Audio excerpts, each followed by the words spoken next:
बिस्मिल्लाहिर्रहमानिर्रहीम। मालिक मदायूं मुंहिंजूं मूर न तूं ॾिसजां, पिण में पालण हार पर्दो तूं रखजां, मिड़ियो ई मुआफ़ कजां मुहाबे महबूब जे। अस्सलामु अलैकुम व्यूवर्स, आऊं आहियां मुंहिंजी मेज़बान ताहिरा जोयो ऐं प्रोग्राम साण खणी आऊं मौजूदु आहियां सुबुह मेरान। खोड़ सारी दुआऊं अव्हां जे लाइ, नेक तमन्नाऊं अव्हां जे लाइ। उमेद रखां थी त बिल्कुलु ठीकु हूंदव ऐं ॾाढो एनर्जेटिक वे सां पंहिंजे ॾींहं जी शुरूआति करे चुका हूंदव। सवेर सुम्हण ऐं वरी सवेर उथण वारी जेका तरतीब आहे उनखे मुंहिंजे ख़्याल सां हाणे अव्हां सभु फॉलो ज़रूरु कंदा हूंदव। उहे असांजा व्यूवर्स जेके सुठी जॉब सां मुंसलिक आहिनि या पंहिंजी रूटीन में सेट रहणु चाहिनि था, छाकाणि त हर कंहिंखे को न को कमु ज़रूरु हूंदो आहे ऐं पंहिंजी किरत सां सुबुह साण असां ज़रूरु लॻी वेंदा आहियूं। त पोइ चयो वञे थो त जेकर असां सवेर सुम्हूं था त पोइ यकीनन प्रॉपरली टाइम ते उथूं था ऐं प्रॉपरली जेको असांजो स्केड्यूल आहे उनखे सुठे तरीक़े सां ॾींहं खे गुज़ारण जी पाण कोशिशि ज़रूरु कंदा आहियूं। सुबुह मेहरान जे हिन अङण जी हमेशह सुठी ॻाल्हि ऐं ख़ासियत मां चई सघां थी मेहरान टेलीविज़न जी त असां एजुकेशन जी ॻाल्हि कंदा आहियूं ऐं हमेशह चाहींदा आहियूं त सुठो कमु थिए, भलाई जो कमु थिए ऐं का अहिड़ी ॻाल्हि का अहिड़ी गुफ़्तगू असां अव्हां साण वंडे सघूं जेके ॿियायल मौजूद महिमान हूंदा आहिनि उन्हनि सां जेका कचहरी हूंदी आहे उहा लाभाइती हुजे ऐं ॻाल्हियूं अव्हां ताईं उहे पहुचनि जेके काराइतियूं हुजनि जिन मां पाण सभु लाभ हासिलु करे सघूं। माना कुझु आऊं बि सिखी सघां ऐं अव्हां साण जेका ॻाल्हि असां शेयर करियूं, वंड करियूं, जेका अव्हां ताईं ॻाल्हि पहुचे उन मां अव्हां बि फ़ाइदो हासिलु करे सघो, इम्प्लीमेंटेशन जी तरफ़ पाण वधूं। कल्ह जो जेको प्रोग्राम हुयो उन में असां हिन ई मुआशिरे जे मसइलनि ते ॻाल्हायोसीं ऐं उनखां अलावा जेका इंट्रस्टिंग ॻाल्हि हुई त स्किन केयर जे हवाले सां प्रोग्राम कंडक्ट कयो वियो। उनखां अलावा ॻाल्हि ॿोल अव्हां साण थींदी रहंदी आहे, तव्हां जूं फ़ोन कॉल्स रिसीव कंदा आहियूं ऐं जॾहिं बि तव्हां कुझु सुठो जोड़ण जी कोशिशि कंदा आहियो त सुठो लॻंदो आहे। कल्ह असां वटि लाइव कॉलर शामिलु थिया जिन कुझु डोनेट करणु चाहियो पिए असां वटि। जुस्तजू ऑर्गेनाइज़ेशन जी CEO पाण मौजूदु हुई त उन्हनि चयो आउं डोनेट करणु चाहियां थो। मूंखे तमामु सुठो लॻो त असां वटि उहे माण्हू मौजूदु आहिनि जेके हिन मुआशिरे जी भलाई जे लाइ क़दम सां क़दम मिलाइण जे लाइ तयारु आहिनि। बसि ज़रूरत सिर्फ़ु एतिरी आहे त पाण कुझु सुठो कयूं, को आगाज़ हुजे त पोइ चवंदा आहिनि न त तव्हां सुठे तरीक़े सां को कमु कयो, अकेला ज़रूरु हलंदा आहियो, पोइ राह ते हज़ारे माण्हू अव्हांखे मिली वेंदा आहिनि जेके अव्हां सां क़दम मिलाए हलंदा आहिनि। सो मेहरान टेलीविज़न जो बि क़दम को अहिड़ो सोभारो ज़रूरु रहे थो ऐं हमेशह सुठी ॻाल्हि इहा बि हिन प्रोग्राम में नोट कई आहे त इंट्रोड्यूस जॾहिं बि कंहिं ऑर्गेनाइज़ेशन खे करायो आहे जेके भलाई जे लाइ कमु कनि था त उन्हनि सुठो अॻियां पंहिंजो फ्यूचर ठाहियो आहे। पर आसपास जेतिरा बि उन्हनि सां माण्हू कलेक्ट थिया आहिनि, कोलेब्रेशन में जिन बि कमु कयो आहे त उहे बि बहितर तरीक़े सां तमामु सुहिणे तरीक़े सां कमु करे रहिया आहिनि। माना घर जो चुल्हो ॾाढो सुठे तरीक़े सां ॿरे थो, औरतूं ॿाहिरि निकिरनि थियूं, बहितरी जे लाइ निकिरनि थियूं ऐं सुठो कमु कनि थियूं। 5 आङुरियूं बराबरि कोन हूंदियूं आहिनि, सुठियूं औरतूं बहितर तरीक़े सां कमु कनि थियूं, सुहिणे नमूने सां पंहिंजा घर घाट हलाइनि थियूं। एजुकेशन जी ॻाल्हि कयमि त कल्ह यकीनन न्यूज़ ते पाण ॿुधोसीं ऐं उनखां अलावा सोशल मीडिया जो त सुठो किरदारु बि रहियो आहे त चेयर लिफ्ट में ॿारड़ा फासी पिया ऐं उनखां पोइ ॿारड़नि खे रेस्क्यू करण जे लाइ केतिरा जतन कया विया। माना हूअं त पाण ॾाढो फ़ख़्र सां नारा लॻाईंदा आहियूं पाकिस्तान ज़िंदाबाद ऐं हमेशह दुआ बि हूंदी आहे त अल्लाह पाक असांजे मुल्क खे ख़ुशहाल करे।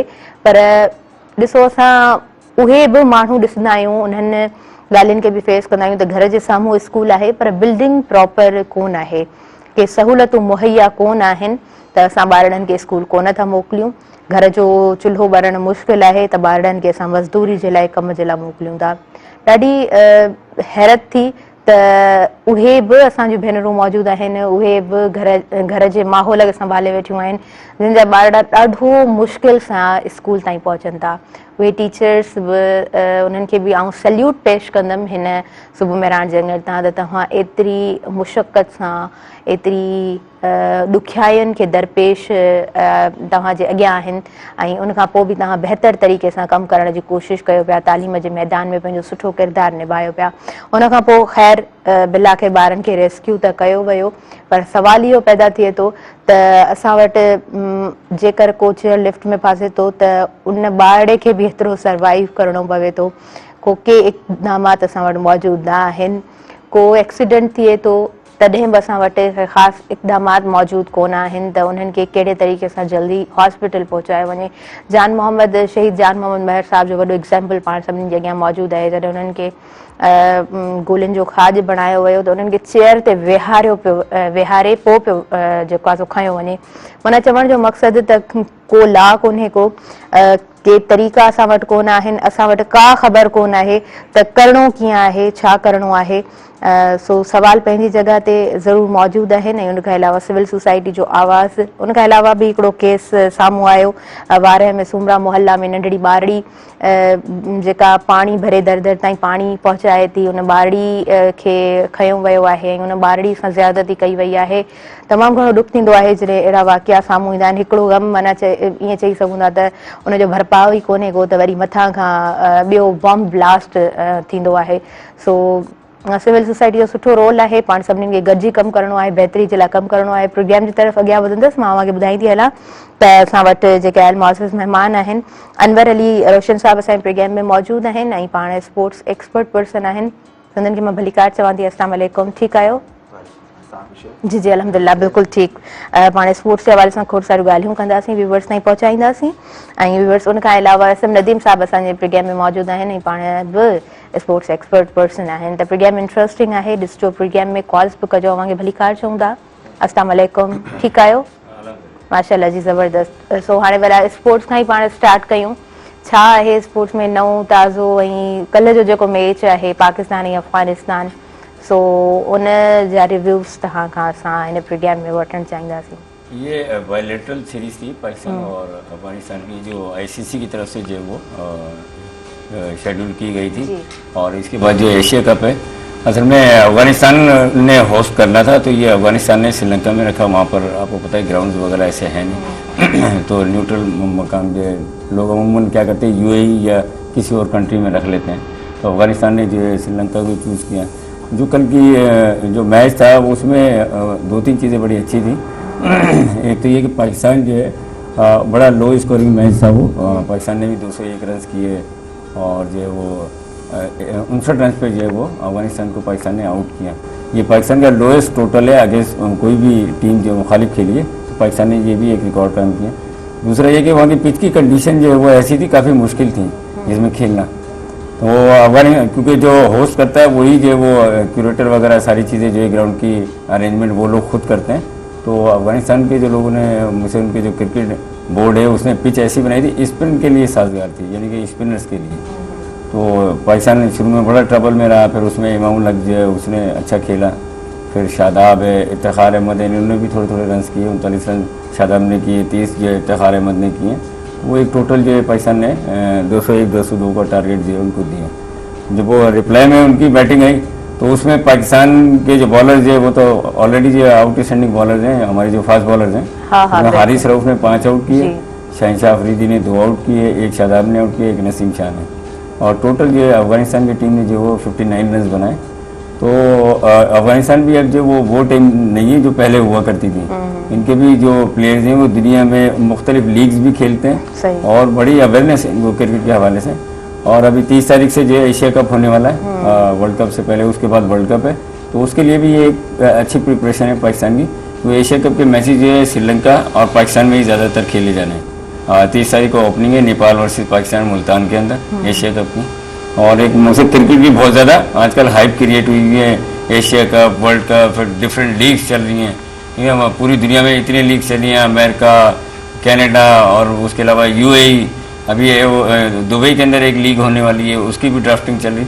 तो मुझसे बहुत ज़्यादा क्रिकेट की जो है वो हाइप क्रिएट हुई है आजकल। सही सही ज़बरदस्त। अच्छा, पिच जे कॾहिं चैलेंजिंग आहे त मुंहिंजे ख्याल सां प्लेयर्स खे अञा वधीक टफ टाइम ॾिसणो पवे थो, टफली फेस करिणो पवे थो।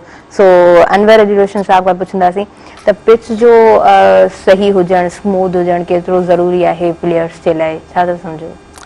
बिस्मिल्लाहिर्रहमानिर्रहीम। सभिनी खां पहिरीं त लख महिरबानी तव्हांजे बार वरी इनवाइट करण जो, थैंक यू।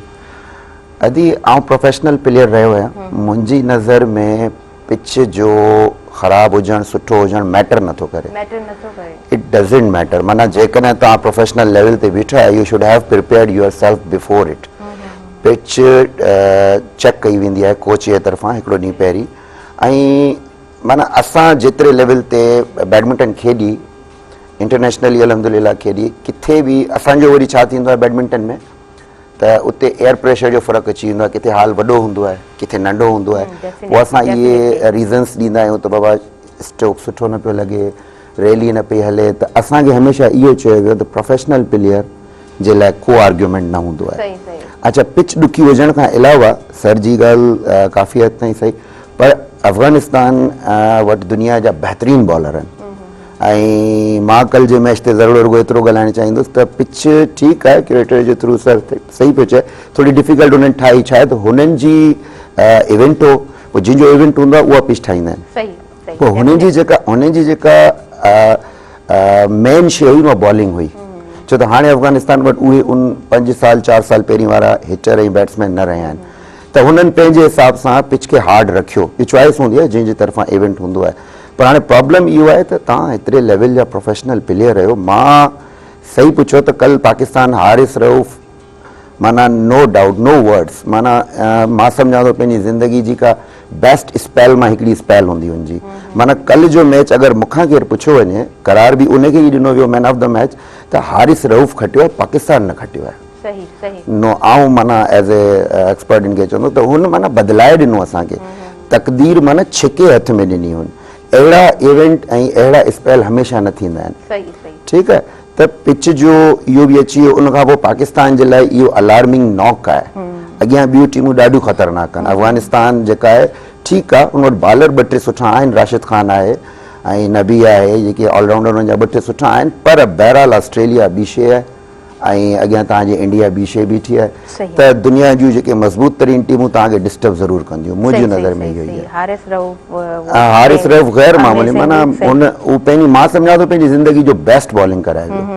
ऐं कल्ह ॾाढी ख़ुशी थी, पाकिस्तान खटियो, असां त हॉब्स खे लूज़ करे छॾियो, छो त 70 ते शायदि 4 हुआ ऐं अफ़गानिस्तान जी जेका बैटिंग माज़ी में रही आहे, मां त चयो इहा त गेम वई, मां त टीवी बंदि करे छॾी, पर प्रॉब्लम हुनजी बेस्ट बॉलिंग ऐं पोइ असांजो खटणु। But this is knock for Pakistan, then he should take care about Asia cup and world cup. सही। अच्छा, तव्हां हारिस जे लाइ छा चवणु चाहींदो, तव्हांखे छा एक्सपेक्टेड हुयो? नहीं देखिए, पाकिस्तान की बॉलिंग नहीं तो वैसे ही वर्ल्ड क्लास है बॉलिंग में, और जो देखिए हर चीज़ का एक जो जैसे इन्होंने कहा ना कि हम लोग जो बैडमिंटन खेलते हैं तो शटल कॉक की जो एयर की वजह से जब हम ट्रैक के ऊपर रनिंग करते हैं ना, उसमें भी विंड गेज ऑपरेटर होता है, वो उसके जो माइक्रो सेकंड जो है माइनस करता है। किस वजह से कि कभी एक नॉर्मल है ना, हमारे यहाँ का इन्वायरमेंट नॉर्मल है, एक बहुत ज़्यादा आपका सीवियर हो गया इन्वायरमेंट, माहौल या मौसम, ठीक है, बहुत ज़्यादा सख्त सर्दी हो गई, बहुत तेज़ हवा, तूफान चल रहा है, तो उसमें ये रेस दौड़ना, ये चीज़ें करना पॉसिबल नहीं होता। तो ऐसे ही क्रिकेट में भी है कि जब आप खेल रहे होते हैं तो एक कंडीशन दी है, पीसीबी ने कुछ रूल जो है वो ड्रा किए हुए हैं कि पिच की कंडीशन ये होनी चाहिए और इन्वायरमेंट ये होना चाहिए, मौसम ये होना चाहिए, लाइट ये होनी चाहिए, वेदर, तो वो सारी जो है उनके लाज जो है डिफाइन किए हुए हैं, उनके तहत ही खेला जाए। जब काफ़ी ग्राउंड ऐसे हैं, जैसे इंडिया में एक मैच हुआ था टेस्ट मैच, उसमें टीमें जो है वो 100 रन भी नहीं कर पाई थी, तो उसकी वजह से उस ग्राउंड के ऊपर पाबंदी लग गई। क्यों? वहाँ की पिच ख़राब थी, पिच को जो है उन्होंने क्यूरेटर ने जो बनाया था वो अप टू द मार्क नहीं था, एक इंटरनेशनल लेवल है ना स्टैंडर्ड, तो उसके हिसाब से। तो ऐसी जो कल की पिच थी वो इतनी बुरी नहीं थी, ठीक थी, पर ये कि वहाँ पर मेहनत करना पड़ रही थी प्लेयर्स को बहुत ज़्यादा, और फिर वहाँ पे मौसम भी गर्म है, ठीक है ना, उसकी वजह से भी, तो वो सारी चीज़ें थी। और आपने बात की हारिस रऊफ़ जो है वो, मां तव्हां खां रिव्यू वठां थी हारिस रऊफ़ जे हवाले सां, पर ब्रेक जो टाइम थी वियो आहे, प्रोग्राम जी फर्स्ट ब्रेक आहे। व्यूअर्स, तव्हां काॾे न वञिजो, ॾिसंदा रहिजो अॼु पंहिंजो प्रोग्राम सुबुह मेरा।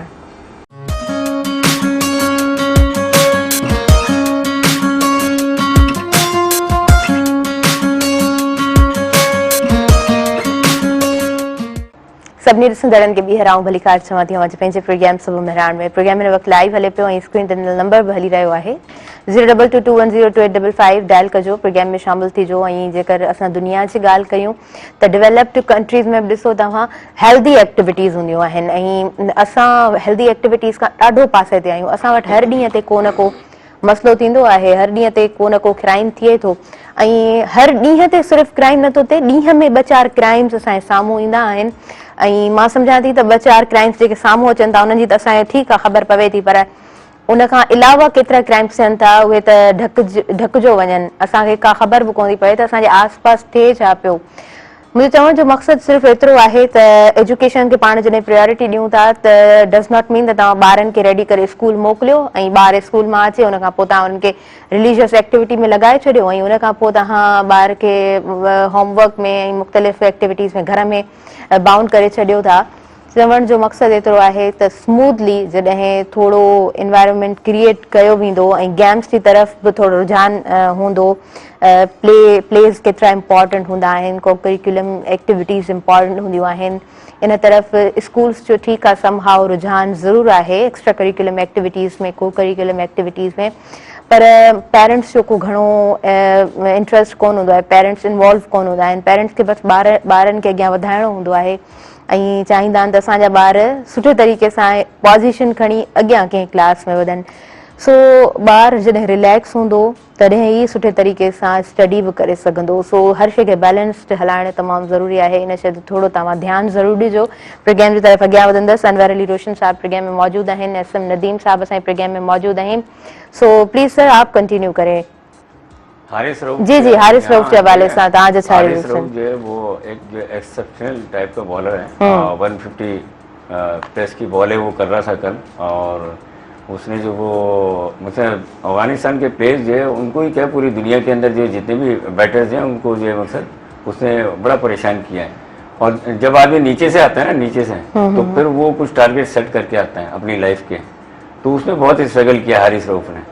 तो वो चाहता है कि मैं कुछ ऐसा कर जाऊं कि जो वो दुनिया हमेशा याद रखे। तो वो वाली मिसाल जो जैसे कल उन्होंने जो बॉलिंग की, उन्होंने 18 रन दे के 5 इशारे कुछ ओवर में जो है ना वो 5 विकेटें ली, और जो अफगानिस्तान के प्लेयर्स को इतना डिस्टर्ब किया उसने, मतलब बहुत ज़्यादा जो है वो कल खेलना मुश्किल हो गया था उनके लिए हारिस रऊफ को। और फिर लाहौर कलंदर जो है उसकी इजाज़त मतलब उन्होंने इसको जो है वो इन्वेंट किया है, लेकर आए थे इसको। ये टॉप बॉल पर खेला करता था गली मोहल्लों में, फिर वो ट्राइल्स हुए, फिर उन्होंने अपने प्लेयर्स डेवलपमेंट प्रोग्राम में रखा, और उसके बाद जो है वो इसको पाकिस्तान के लिए लेकर आए।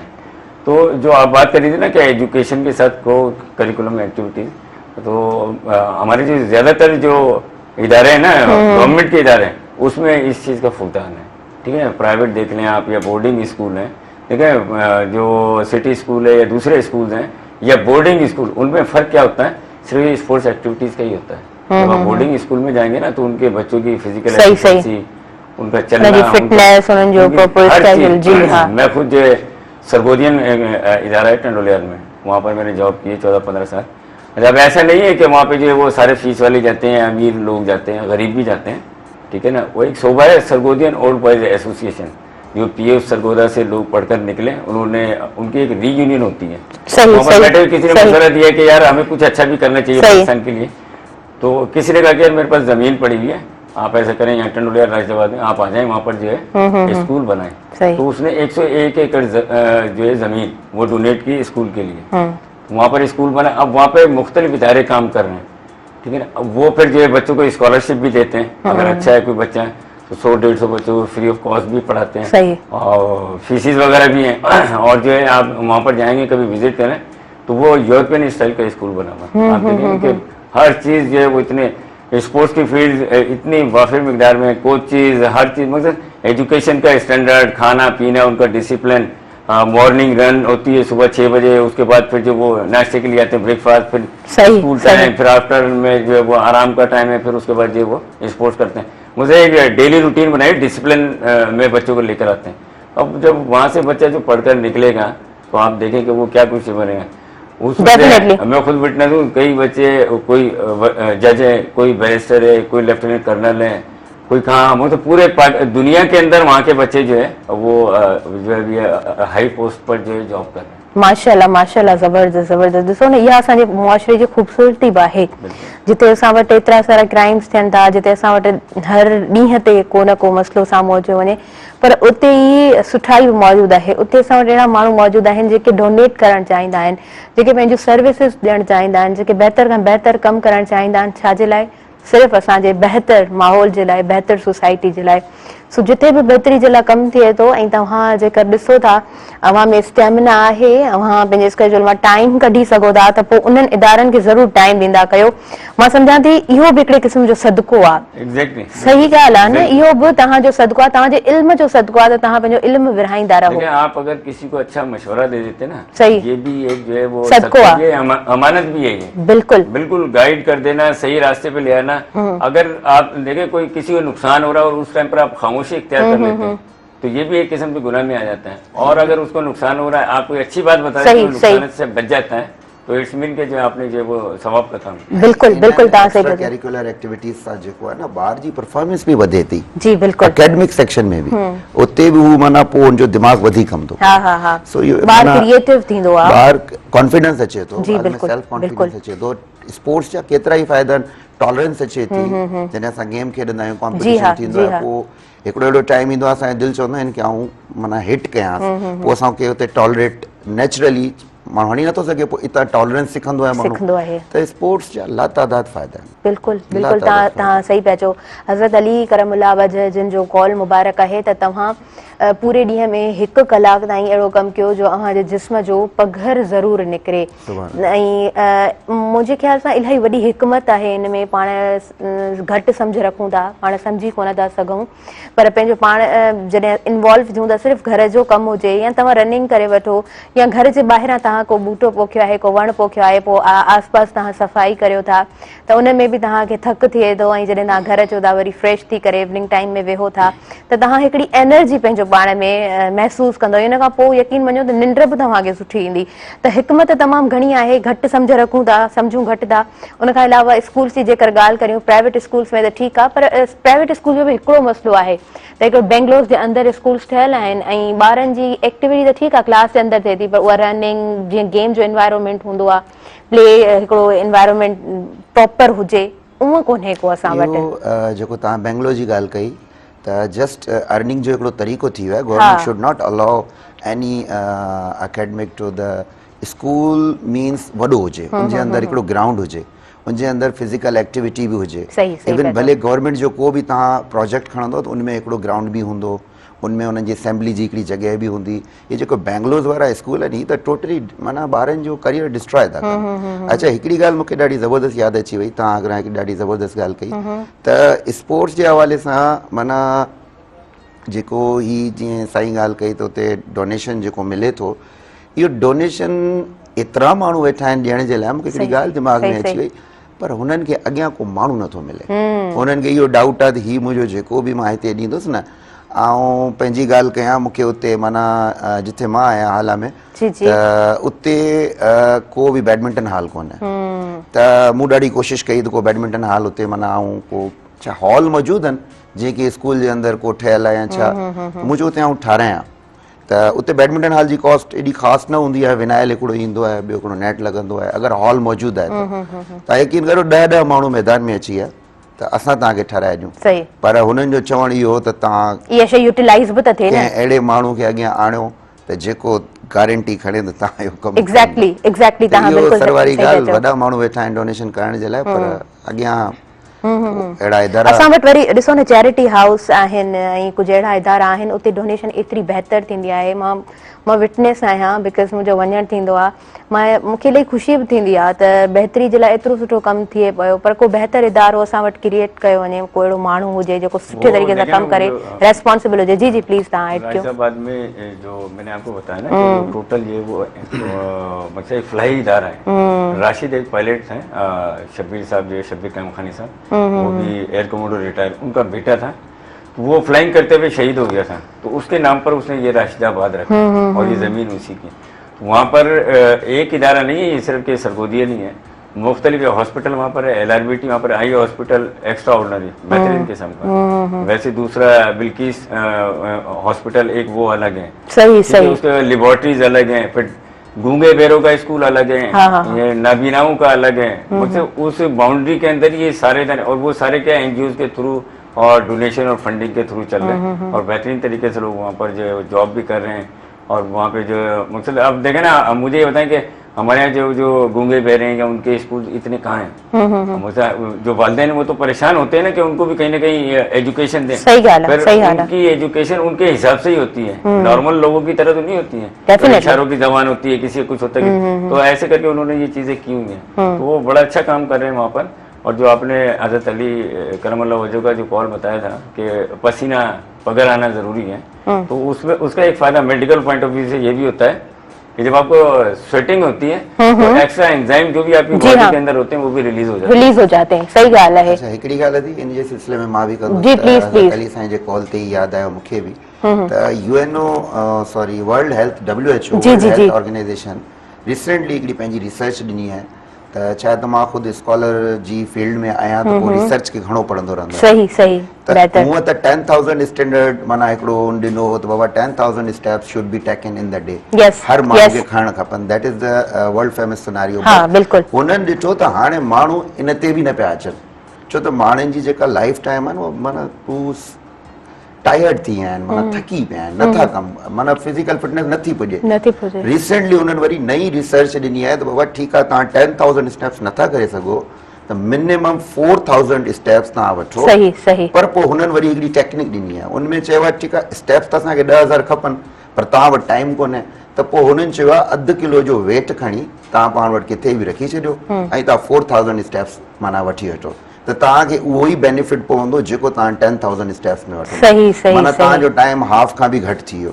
उन खां पोइ अञा हू चवंदा जेकॾहिं अञा बि तव्हां वटि टाइम न आहे त तव्हां 2,000 कदम खणो ऐं 1 kg वेट खणी वठो। सही सही सही। चवंदा इन खां घटि असां वटि को सॉल्यूशन कोन्हे, पोइ तव्हांजो अल्लाह हाफ़िज़ आहे। हाँ हाँ हाँ बिल्कुलु। ऐं असां वटि ॾिसो न एप्स बि आहिनि, तव्हां जेतिरा कदम हलो था एप काउंट बि करे। जी जी, अॼुकल्ह हर मोबाइल में हर मोबाइल में इजीली तव्हां एप डाउनलोड करे सघो था, बशर्ते मोबाइल नंढड़ो न हुजे, एंड्रॉइड मोबाइल तव्हां वटि हुजे, तव्हां एप डाउनलोड करे वठो। जेतिरा कदम तव्हां हलंदव उहा एप तव्हांखे ॿुधाईंदे तव्हां केतिरा कदम हलिया आहियो। ऐं तव्हां WHO जी ॻाल्हि कई त मतिलबु जेका बि तव्हांखे रिसर्च मिले थी उन में फ़ाइदो अव्हां जो ई हूंदो आहे, अव्हां जी भलाई जे लाइ ई तव्हांखे अप टू डेट रखियो वेंदो आहे। ख़ैर प्रोग्राम में स्पोर्ट्स जी ॻाल्हि हले पई ऐं ॿई असां वटि जेके महिमान मौजूदु आहिनि स्पोर्ट्स एक्सपर्ट पर्सन आहिनि। SM नदीम साहब जा स्टूडेंट आहिनि अनवर अली रोशन साहब। सो सुठो लॻंदो आहे ॿिन्हिनि सां गुफ़्तगू कंदे। वेल वक़्तु साही जो थी वियो आहे, नंढड़ो ब्रेक आहे, अव्हां काॾे न वञिजो, ॾिसंदा रहिजो अव्हां जो पंहिंजो प्रोग्राम सुबुह महिराण।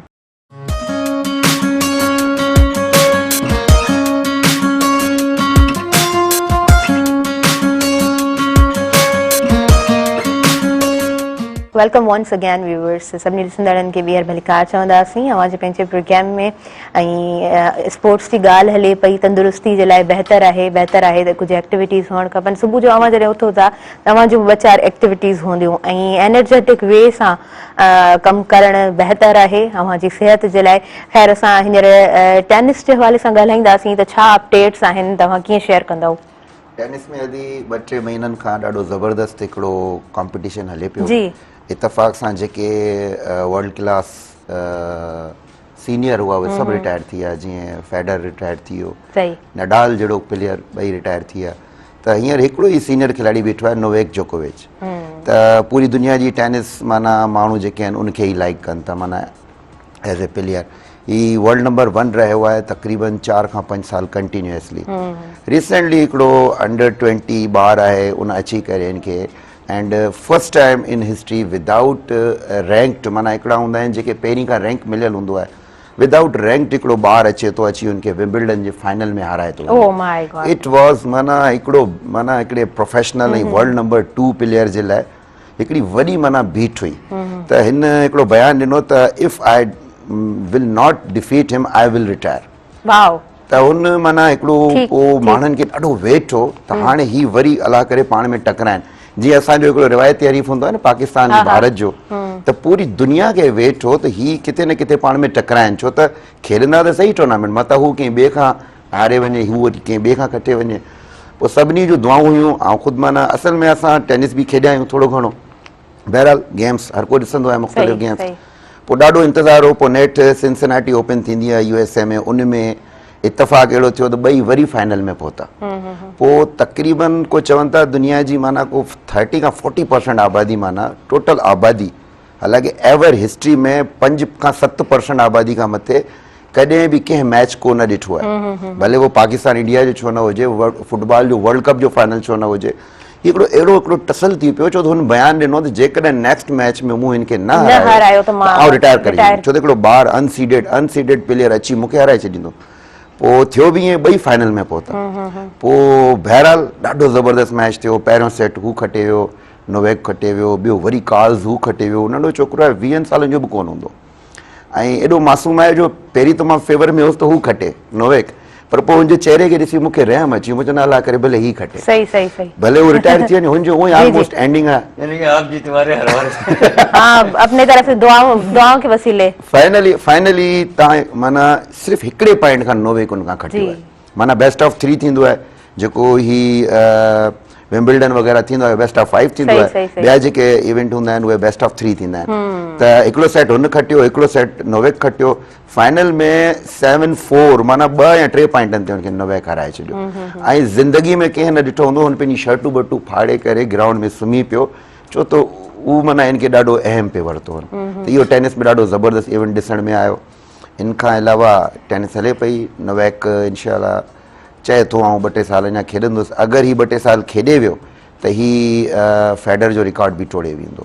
हुन वटि 22 ग्रैंड स्लैम आहिनि, हिन वटि 1 ई ग्रैंड स्लैम आहिनि। सही सही सही, ज़बरदस्त। अच्छा भला हिकिड़ो त इहो बि असां वटि आहे न क्रेज़ आहे त बसि क्रिकेट जी हाइप क्रिएट हूंदी आहे, ॿियूं बि त गेम्स आहिनि, उन हवाले सां तव्हां कीअं रिव्यूज़ ॾींदा? मां शुरू खां चवंदो आहियां त स्पोर्ट्स सभु ज़बरदस्त आहिनि, असांजे मुल्क में क्रेज़ सिर्फ़ु क्रिकेट जो आहे, इन जो लॉस ॿियनि गेम्स खे तमामु घणो आहे। मां अॻे बि हिकिड़ो मिसाल ॾिनो त मां हॉकी जे ओलंपियन सां गॾु बीठो आहियां, पुछां पियो त हीउ केरु आहे, हालांकि हॉकी जो ओलंपियन अगरि तव्हां क्रिकेट में खणी अचो त वसीम अकरम जे लेवल जो खिलाड़ी आहे, त हाणे उन खां मां पुछां पियो हीउ केरु आहे, इहो छा आहे, इहो सिर्फ़ु ऐं सिर्फ़ु क्रिकेट खे एतिरो प्रोमोट आहे, एतिरो प्रमोशन आहे, जो क्रिकेट में अगर केर 12th मैन भी अची तो वने ना तो उनके 10 साल मानू याद था रखे, पूरी दुनिया याद थी करे आई पूरी दुनिया आई वरी उनमें असांजी बेन गेमन के लॉस थे तो।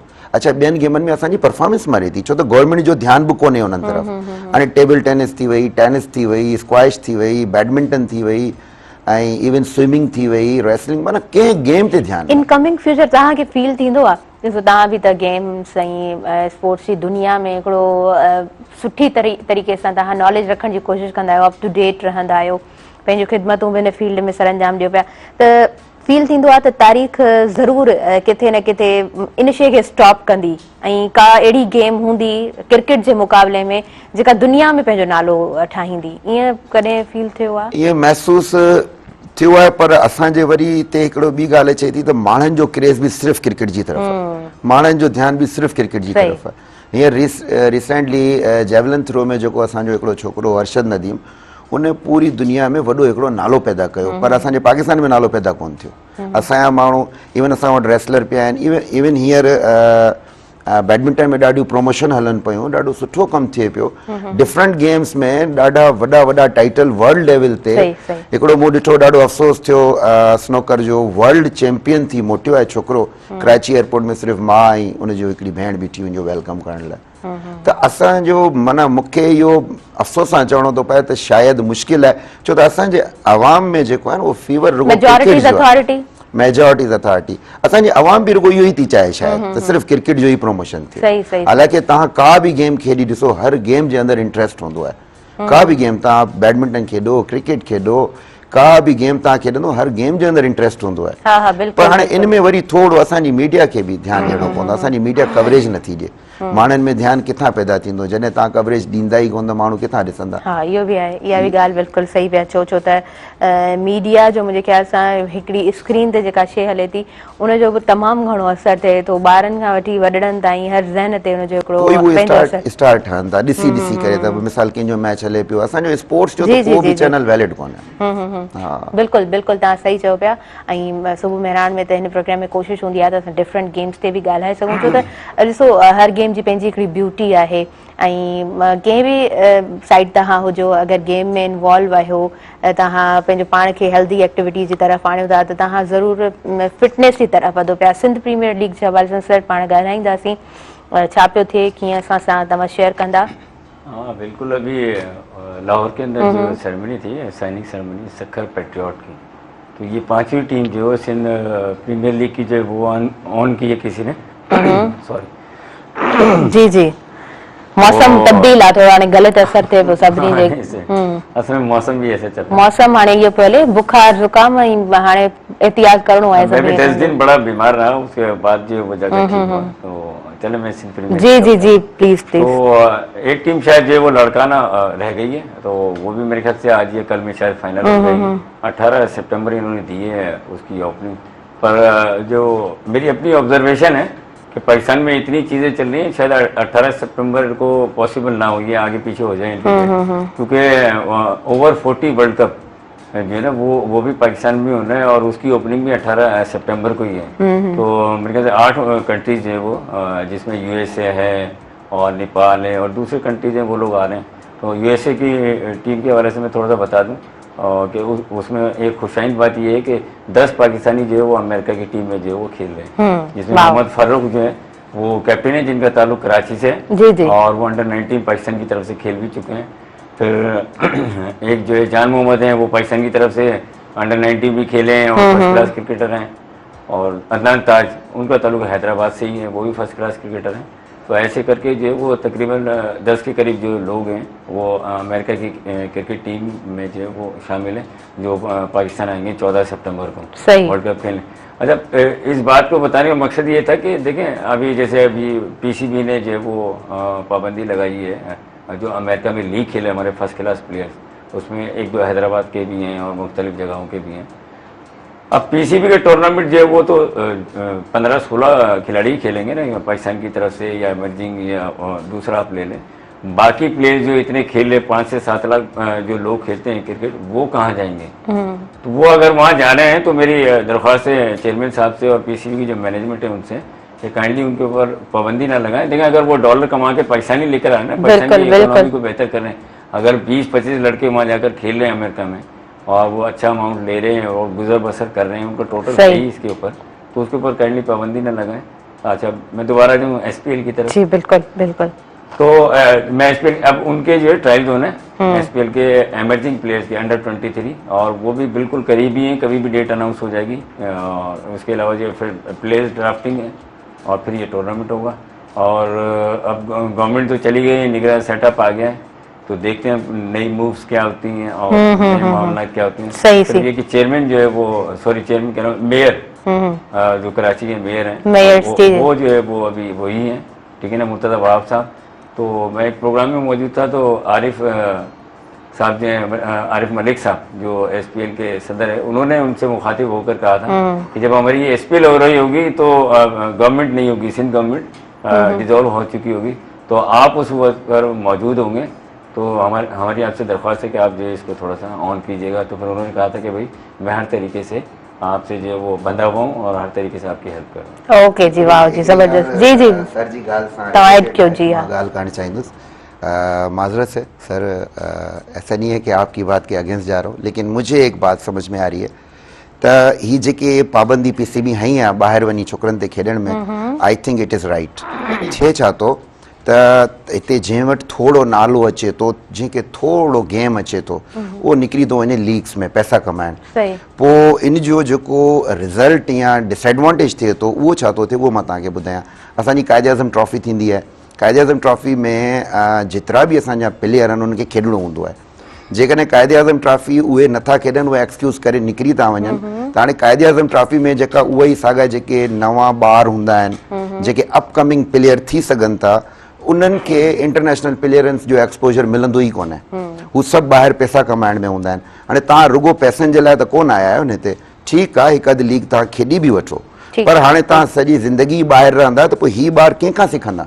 डेफिनेटली इन्हनि इहे जेके पाकिस्तान जा टॉप जा प्लेयर आहिनि, जेकर क़ाइदे आज़म ट्रॉफी खेॾंदा त लाज़मी ॻाल्हि आहे उन्हनि सां खेॾी उहे ॿार सिखंदा न जी। त इहो मूंखे पर्सनल एक्सपोजर, इहो पंहिंजे टैलेंट खे थोरो त पैसे जे करे असां हुननि खे लॉस था ॾियूं, हेॾा ही पैसा कमाए था वठनि। सर जी ॻाल्हि त हू वीचारा कमाए वेचारा त हूंदा ई कोन्हनि, इहे अरबपति माण्हू आहिनि, हिननि खे पैसनि जी ज़रूरत ई कोन्हे, हिकिड़े टूर्नामेंट जा 30-40 करोड़ वठनि था। त असांजो जेको छा आहे त ॾिसो, असांजी स्पोर्ट्स जी बेटरमेंट, असांजी स्पोर्ट्स जो मेन फ़ाइदो छा आहे? फ़ाइदो इहो आहे त असांजी जेका यंग जनरेशन आहे उनके बेनिफिट पए। बिल्कुल बिल्कुल इनके न त को असांजो खिलाड़ी मज़ीद अमीर थिए। टैलेंट असांजो माना यूटिलाइज ऐं उन खिलाड़ियुनि खे प्रमोशन मिलंदो ई तॾहिं जॾहिं हू स्किल्ड ऐं वॾनि इंटरनेशनल प्लेयरनि सां गॾु खेॾंदा। खेॾंदा, हा। हू ॿाहिरि वेठा हूंदा, नतीजो छा थींदो, इंटरनेशनल स्टार को बि कोन हूंदो, क़ाइद आज़म ट्रॉफी सॼी थी वेंदी, असां वटि अपकमिंग को बि टैलेंट न ईंदो। ऐं इन जो हिकिड़ो मिनट सर, एक सेकेंड, इन सां गॾु मां रिलेटेड ॻाल्हि कयां। तव्हां इंडियन मीडिया खणो, IPL ते एतिरो एतिराज़ पियो हले, एतिरो एतिराज़ पियो हले, छो त उन्हनि बि इन ॻाल्हि खे महसूसु कयो त तव्हां रुॻो IPL में आहियो, पोइ हिते जेका हुननि जी वरी राजीव गांधी ट्रॉफी अहिड़ो कुझु थींदो आहे, त उन में तव्हां छो कोन आहियो? तव्हां सम्झो था न मुंहिंजी ॻाल्हि खे? अगरि हू स्टार हुते न हूंदा त पोइ उहो अपकमिंग टैलेंट रुकिजी वेंदो। त माना I support that. Main point sir, ये भी मेन पॉइंट सर। जी जी, लेट मी एक्सप्लेन। पहली बात तो ये कि मैंने इंटरनेशनल प्लेयर्स का बोला ही नहीं, मैंने जो बताया ना वो बताया डोमेस्टिक के कुछ प्लेयर्स। नहीं, 15 जो आपने बोले ना, ये मैंने भी पढ़ा था, उसमें बहुत अच्छे अच्छे नाम भी हैं। उन्होंने फिर जो आपने और पढ़ा ये ना, एक दफा नहीं हुआ सर, अच्छा इससे पहले भी मेरी हुआ। बात सुनिए, ठीक है? काउंटर बात नहीं करनी चाहिए। जी जी जी, जो अच्छे प्लेयर है ना वो ऑलरेडी जो है परमिशन लेकर गए हैं, ठीक है, उनको परमिशन मिली भी जाती है। मैं बात कर रहा हूँ जो डोमेस्टिक लेवल के प्लेयर्स हैं, जैसे ये भी तो गलत है ना, खेलते हैं। परमिशन लेके जाएं या ना लेके जाएं, उन बच्चों को तो प्रमोशन नहीं मिल रहा ना जिनको मिलना चाहिए। नहीं, न ये एक वैल्यूएबल गाल तो आहे न, नो डाउट ये वैल्यूएबल गाल अब आहे। कितने पाकिस्तान में मुझे बताएंगे कितने प्लेयर जो है वो इंटरनेशनल हो चुके हैं, ठीक है ना, हजारों में, ठीक है ना, कोई T20 में, कोई कैसे, कोई कैसे, कोई कैसे, कोई किसी गेम में। मैंने जो बात की थी वो की थी फर्स्ट क्लास प्लेयर्स की। जी जी जी, कि अगर उनका गुजर बसर ही इस पर है, क्योंकि डिपार्टमेंटल क्रिकेट बंद है, ठीक है, कोई जॉब नहीं है, उनका सारा गुजर बसर है ही क्रिकेट के ऊपर। अच्छा, इसमें जो हमारा डोमेस्टिक स्ट्रक्चर है उसमें भी इतने पैसे नहीं मिलते कि एक आप अच्छी जिंदगी गुजार सकें, ठीक है ना, कि वो अपनी फैमिली को सपोर्ट कर सकें। अब बैट जो है वो 1.5 लाख रुपए का बैट है, क्रिकेट बैट, ठीक है। स्पोर्ट्स के गेयर्स इतने महंगे, वो कहाँ से आएंगे उनके पास? मतलब अपनी जेब से तो नहीं लेंगे, वो अगर खेल रहे हैं, सर्विसेज दे रहे हैं, ठीक है ना। मैंने जो बात की थी, जो इंटरनेशनल प्लेयर है उनको तो आप रोक ही नहीं सकते हैं। बाबर आजम को आप रोक कर दिखाएं, शहनशाह अफरीदी को रोक कर दिखाएं, उस पर पाबंदी लगाए ना, PCB क्यों नहीं लगाती है? सबसे पहली बात उन पर लगा ही नहीं सकती, क्यों? क्यों? वो प्लेयर पावर है। ये सिर्फ छोटे मोटे जो फर्स्ट क्लास प्लेयर हैं, गरीब गुरबा, उनके ऊपर वो लगा देते हैं दिखाने के लिए कि भाई सही सही सही, मतलब असां अच्छा सर, माना असांखे ॾेखारण जे लाइ हिकिड़ो कवर पाराए शइ खे ॾेखारियो वञे पियो, पर तव्हांजी ॻाल्हि बिल्कुलु मां चवां थी, तव्हांजे पॉइंट्स पावरफुल आहिनि। कायदे आज़म ट्रॉफी बाबर आजम खेले, शहनशाह अफरीदी खेले, हारिस, उनसे फर्क पड़ता है। सही सही, जी जी जी सर, मुंहिंजी ॻाल्हि जी ताईद पियो करे, और सर कंट्रोवरी कुछ भी नहीं, सर, एक बात हो रही है, बात सही सुनिए, मेरी बात की ताईद आपने खुद कर दी कि आप बाबर आजम को रोक के दिखाओ, जी जी जी, आप रिजवान को रोक के दिखाओ। तो मैं क्या कह रहा हूँ, मैं यही तो कह रहा हूँ, इनको रोको, इनको कमाने नहीं दो, इनको कायदे आज़म ट्रॉफी में लाओ। सर की बात खैर सर, असांखे थोरो ब्रेक जी तरफ़ वधणो आहे, पाण कंटिन्यू कयूं था। डोमेस्टिक प्लेयर्स जी ॿी ॻाल्हि हूंदी आहे, ऐं जेके असां वटि पावरफुल, जी हा, इंटरनेशनल जेके प्लेयर्स आहिनि उन्हनि जी त ख़ैर हाइप ई अलॻि आहे, सो उन्हनि खे त केर बि रोके नथो सघे। व्यूअर्स, वक़्तु थी वियो आहे न्यूज़ ब्रेक जो, न्यूज़ ब्रेक जी तरफ़ वधूं पिया, काॾे न वञिजो, ॾिसंदा रहिजो अवां जो पंहिंजो प्रोग्राम सुबुह में राण।